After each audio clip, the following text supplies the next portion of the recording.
I remember my 8 seconds. That's all it took for Amanda Nunes to end the Ronda Rousey era in the UFC, the queen of armbar submissions, flatlined. The woman who once ruled the Octagon like a goddess, broken. And now, almost a decade later, Ronda Rousey is talking comeback training footage, UFC White House rumors, and one haunting quote, "I remember my last fight walking away thinking, God hates me." This is the brutal downfall of a legend and why her return might be even more dangerous than her exit. She's in trouble, Mike. She's in big trouble. Can she finish it right here, right now? Shot to the body. Ronda is in big trouble, Mike. Nunes' hands are down. She's walking Ronda down. She tags her again. Amanda Nunes. Flawless performance by Amanda Nunes. Stunning, devastating victory by Nunes. Wow. December 30th, 2016. UFC 207. Amanda Nunes didn't just beat Ronda. She exposed her Rousey entered the cage after a year away, following her head kick humiliation from Holly Holm. But against Nunes, she never stood a chance 30 seconds in. She was already dazed. By 48, she was done. Herb Dean stepped in. Rogan couldn't believe it. Flawless performance lit Ronda up like a Christmas tree. Ronda would later admit it broke her. In her own words, "I had nothing left. I remember walking away thinking God hates me." After leaving the UFC, Ronda found comfort in the WWE, but inside, she was still haunted. Haunted by the speed, the brutality, and the silence of her final UFC walkout. "You're more than just a fighter," her husband told her, but could she believe that?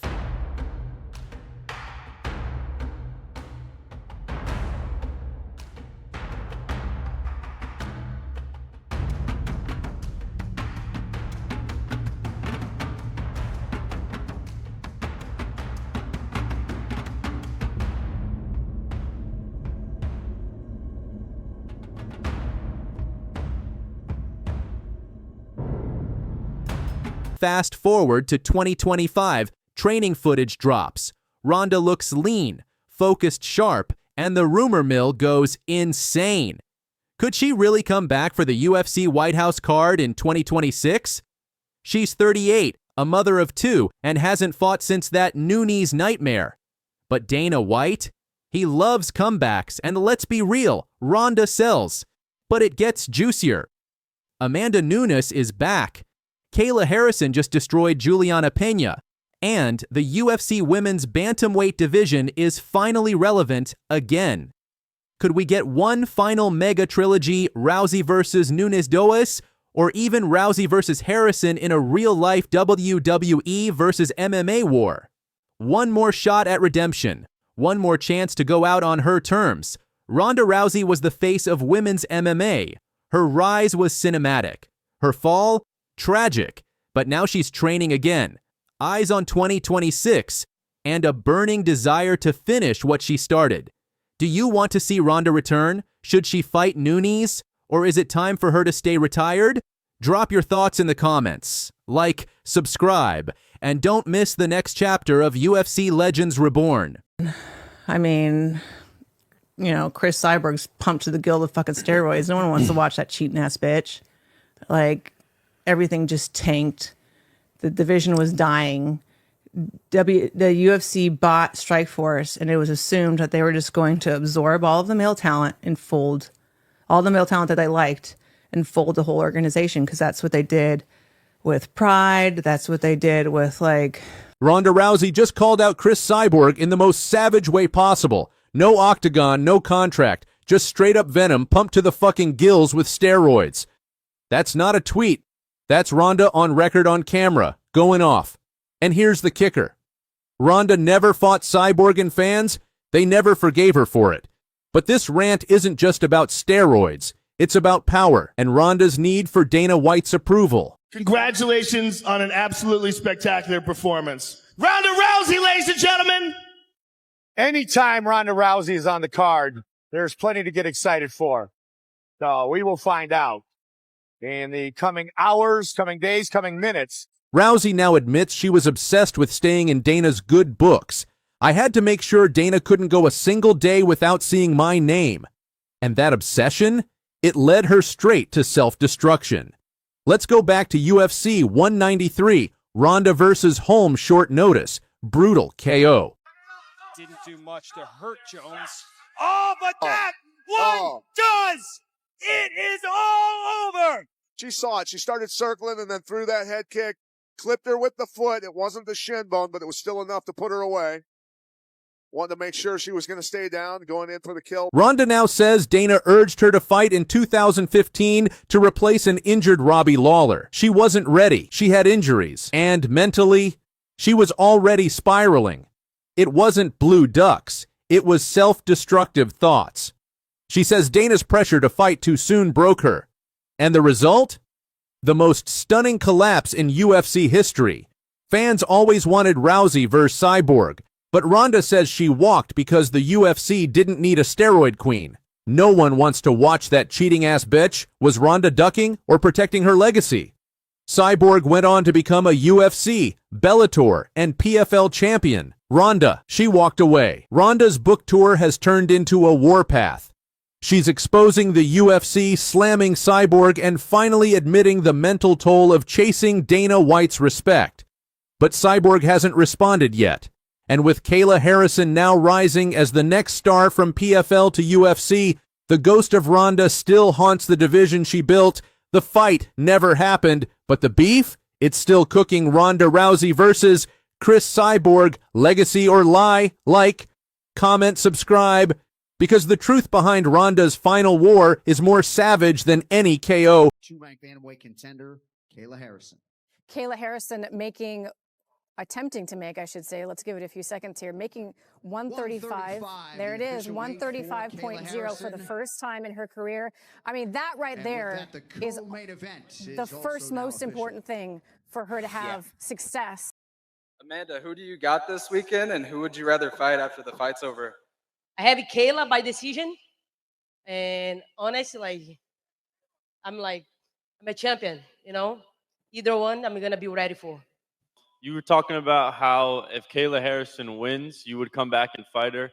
If Juliana wins, would you still come back and entertain a third fight with her? Definitely. I miss you so much. My baby's big now, so we actually should always sleep at night. We have trouble at home, so I was very concerned about that because, you know, we need sleep. As a fighter, we need sleep. We need, rest. And now my baby's big, and I'm ready to go. Kayla or Juliana, I'm going to be ready. Actually, I'm ready to stay here, So we're going to take the belt back.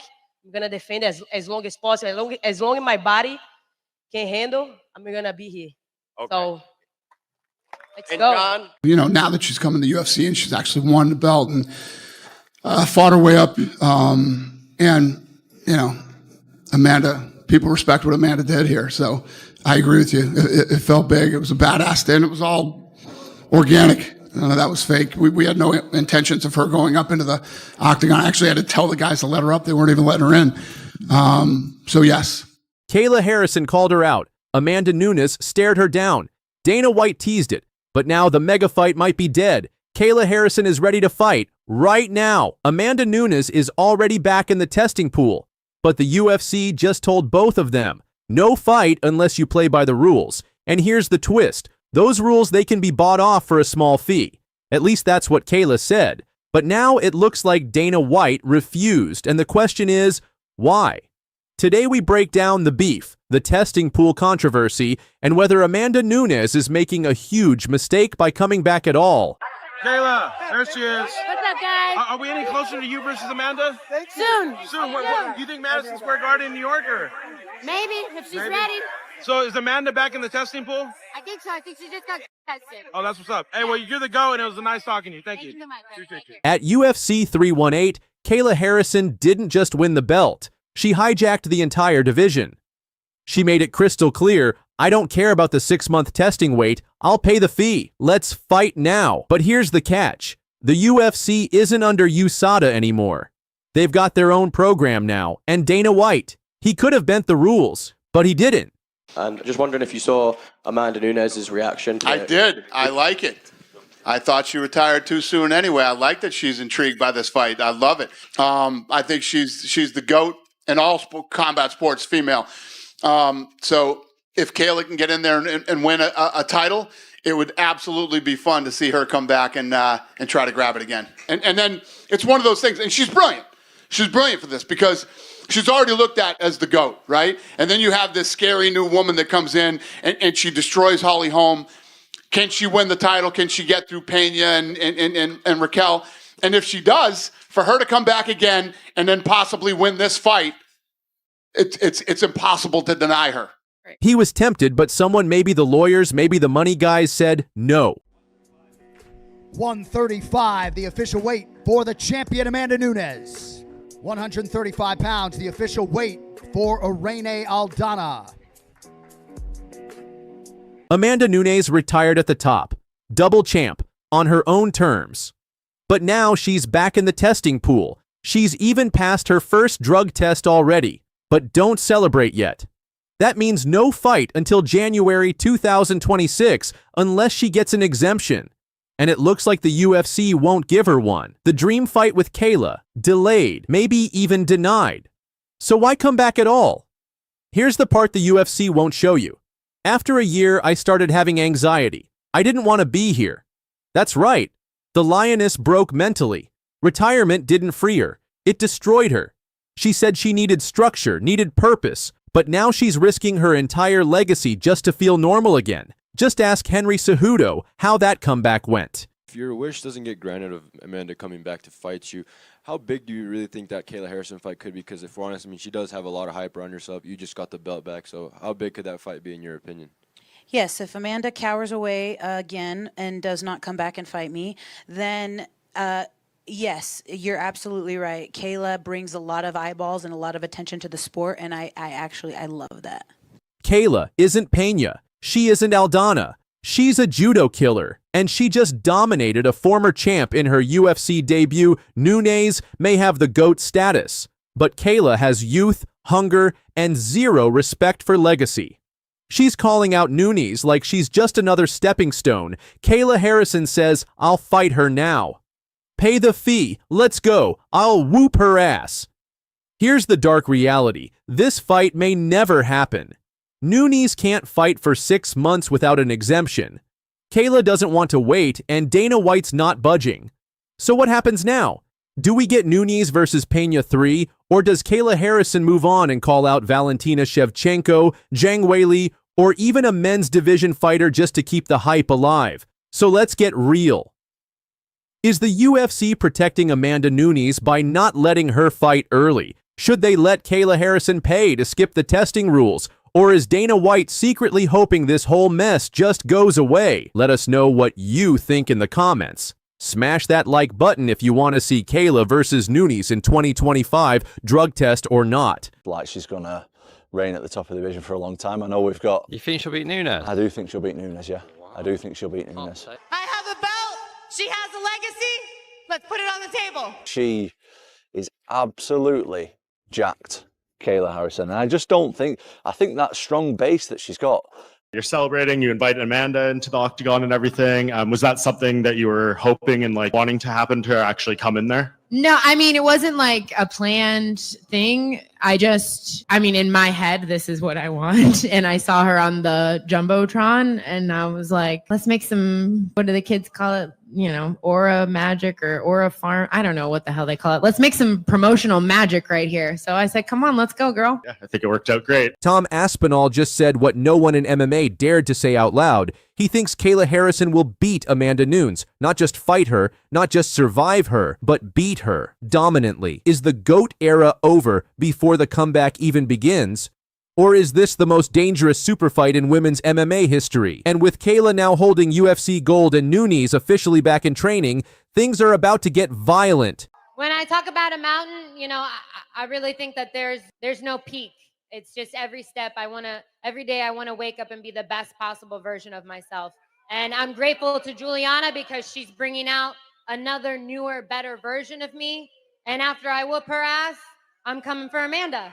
What do you know? What do you say? Kayla, how are you going to beat me like I asked you the last time? Are you going to lay on top of me and cook the clock for 25 minutes? Because that is literally your only chance to victory.